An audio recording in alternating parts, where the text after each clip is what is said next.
Party नेता के रूप में पंजाब के एक जनप्रतिनिधि के रूप में क्या कहते हैं? देखिए, उम्मीदें तो बहुत रहती हैं क्योंकि भारत सरकार की जिम्मेवारी बनती है पंजाब और देश के सभी लोगों को फाइनेंशियली कैसे मजबूत बनाना है। लेकिन जो इनका तौर तरीका रहा है, जो पिछला 10 साल का हम रिकॉर्ड देखेंगे तो लगातार आम गरीब जो है, मिडिल क्लास और लोअर मिडिल क्लास किसान और खासकर नौजवान, उनके लिए बहुत कुछ रहा नहीं है। आप बात करें किसान की तो लगातार लागत मूल बढ़ी है, उनकी तेल की कीमतें बढ़ी हैं, पेस्टिसाइड दवाइयाँ महंगी हुई हैं, लेकिन एमएसपी उस हिसाब से नहीं मिल रही। आप कर्मचारी की बात करेंगे, सर्विस क्लास की, तो लगातार महंगाई की दर जिस प्रतिशत में बढ़ी है और कर्मचारी की तनख्वाह नहीं बढ़ रही, वो नेगेटिव में सैलरी जा रही है। फायदा पिछले 10 साल में तो हुआ है, तो ले दे के कारपोरेट सेक्टर को हुआ, लाखों कई लाख गुना उनकी इनकम बढ़ी है।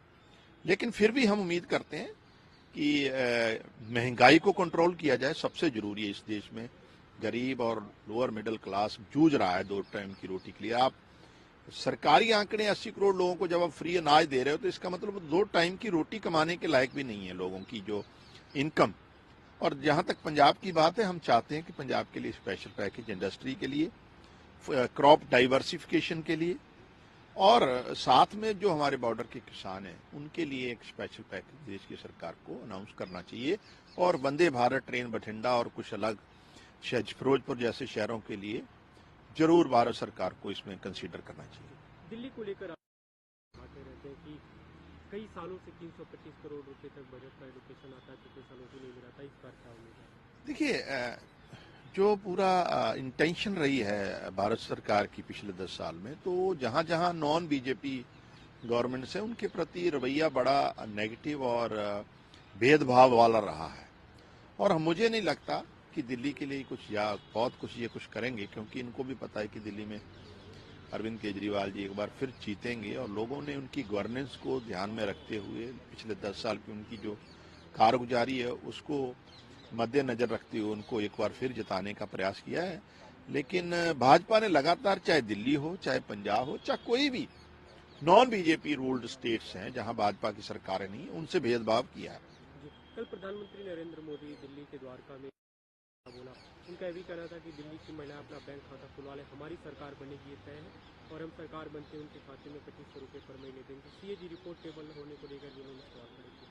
देखिए, ये तो इलेक्शनी वादे और दावे हैं। इलेक्शन, अब क्योंकि चुनाव है, वोट आ गई है, 4.5 साल तक इन लोगों को याद नहीं रहती।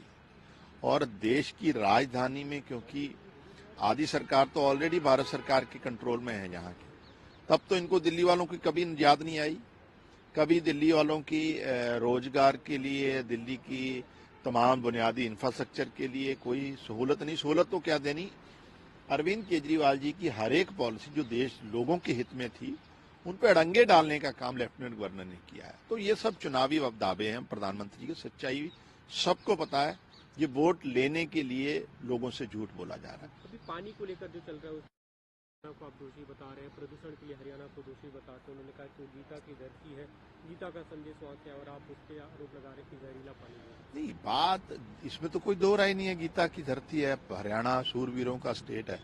लेकिन जो स्थिति बना दी गई है, आपने देखा होगा हरियाणा के मुख्यमंत्री जी पानी पीते हैं और उसको फिर इमीडिएटली फेंक देते, मुंह से निकाल देते। और कल हमारे नेशनल सुप्रीमो अरविंद केजरीवाल जी और भगवंत मान जी, तमाम लीडरशिप ने इलेक्शन कमीशन में भी लेके गए पानी। हम तो जिस बात पे, जो फैक्ट हैं कि जो जिस तरीके से दिल्ली के साथ केंद्र और हरियाणा की सरकार भेदभाव कर रही है, मुझे लगता है डेमोक्रेटिक सेटअप में ये बहुत अच्छे साइन भी नहीं है और ये फेडरल स्ट्रक्चर की स्पिरिट के खिलाफ है। एक अंतिम सवाल सर, कल आम आदमी पार्टी के उन 8 एमएलए ने रिजाइन कर दिया। न्यूज नेशन अब व्हाट्सएप पर खबरों की ताजा अपडेट के लिए न्यूज नेशन के इस क्यूआर कोड को स्कैन करें।